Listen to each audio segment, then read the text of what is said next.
Dito ako sa Belgium ngayon. Papawis tayo. Pasingot na eh. Napakahirap pilain ang side curtain kapag malakas yung hangin.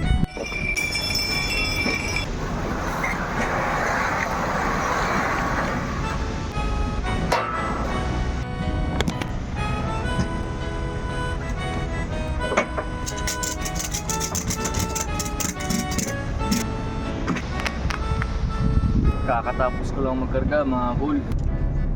Tingnan nyo sa mapa, ang pula. May eroplano din sa itaas yun mga kulo. Runway pala to sa ibabaw. Kaya kapag pumasok kayo ng Paris, siguraduhin yung naka-reset na yung driving time nyo sa 4 hours and 30 minutes.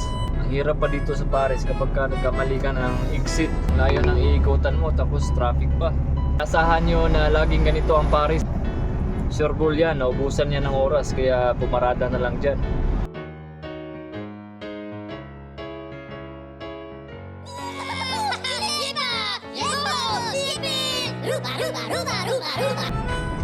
Ito na ang problema kapag late ka na sa oras o matagal ka makaparking. Wala na ang space, dirirata sa lubot, ani sa mga truck. Napay lubot-lubot, yung building mo. Lubot-lubot. Puno na parking.